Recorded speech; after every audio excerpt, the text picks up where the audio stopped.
RAM નજર રાખવાનું વિચાર્યું છે. સારું, તો શીખવાડી દો. 3 ટીસ્પૂન તેલ લઈશું. એની અંદર હાફ ટીસ્પૂન જીરું. જીરું તતવે એટલે 1 ટીસ્પૂન આદુ મરચાંની પેસ્ટ અને 1 બાઉલ કેપ્સિકમ ઝીણા સમારેલા.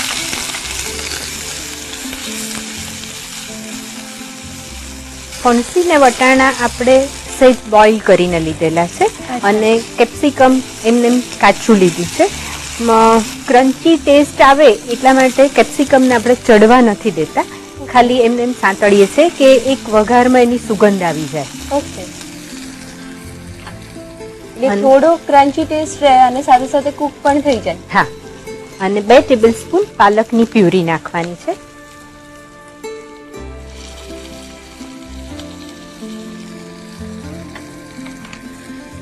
પાલકને કાચી જ પાલકને ક્રશ કરી લીધી.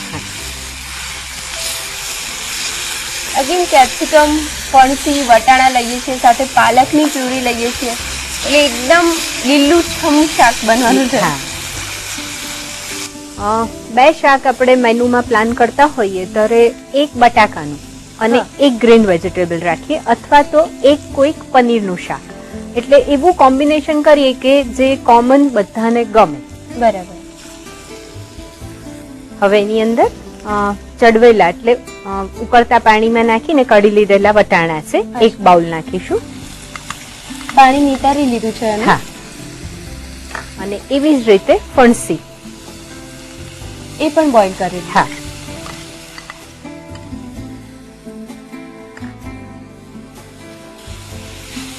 તમે જે રીતે બટેટાના શાકની વાત કરી, તો એ રીતે પોટલક મેન્યુમાં તો લગભગ બધી જ વસ્તુઓ યુનિવર્સલ બધાને ગમે એવી હોય એવી લેવી પડે. હા, લગભગ એવું કરીએ, પણ આપણે એવું ધ્યાન રાખ્યું છે કે સ્ટાર્ટરની અંદર બટાકા વાપર્યા છે, એટલે બેલેન્સ પણ એવી રીતે કરવું જોઈએ કે પછી અગેન કોઈક બટાકા વડા કે એવું એની સાથે ન લઈએ.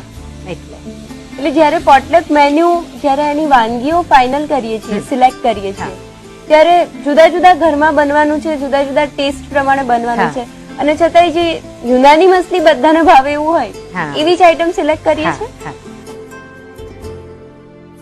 હા, આના સિવાય બીજું એવું કયું કોમ્બિનેશન છે જે પોટલક મેન્યુમાં યુઝ કરી શકાય છે? હા, જેમ આની અંદર આપણે ફણસી જે લીધી છે, ફણસી સાથે મેથીના મુઠિયા, એનું કોમ્બિનેશન પણ સારું લાગે છે.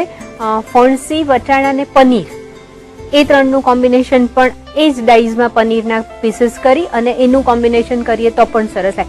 પણ આપણે પર્પઝ ગ્રીન એક સબ્જી તૈયાર કરવાનો છે, એટલે આ મેનુ ની અંદર આ લીધું છે આપણે. હવે મસાલો કરીએ. મીઠું નાખીએ, હાફ ટીસ્પૂન. શેકેલી શીંગનો પાવડર 2 ટીસ્પૂન.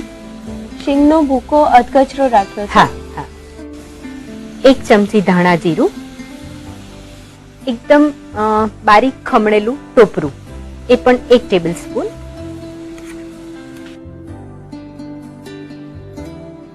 તમે કહ્યું એમ વટાણા અને ફણસી ઓલરેડી ચડેલા છે અને કેપ્સિકમ ને આપણે થોડા સાંતળી લીધા છે, એટલે ફટાફટ મસાલો કરી દઈએ છીએ અને વધારે વાર ચડાવવાની જરૂર નથી પડતી. ના, એટલે કેપ્સિકમ સહેજ મોંમાં ચાવવામાં આવે તો ગમે છે. ઓકે, એટલે ખાલી બધું મિક્સ થાય એટલી જ રાહ જોવાની છે. હવે સૌથી છેલ્લે 1 જરાક ચપટી ખાંડ, જે લીલો કલર એમનો એમ મેન્ટેન કરીને રાખે છે, અને અડધી ચમચી જેટલો લીંબુનો રસ.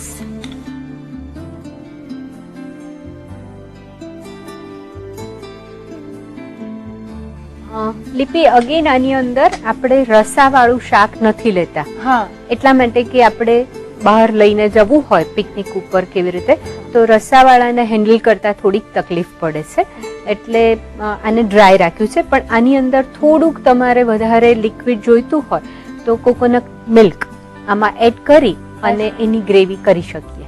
ઓકે, સર્વિંગમાં લઈએ.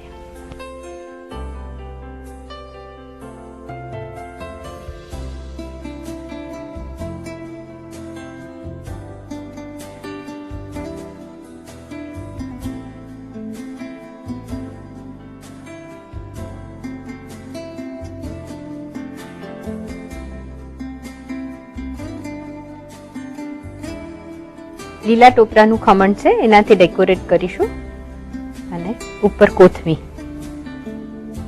પાઠશાળાનું છઠ્ઠી રેસીપી એટલે કે ફણસી વટાણા કેપ્સિકમનું શાક તૈયાર છે.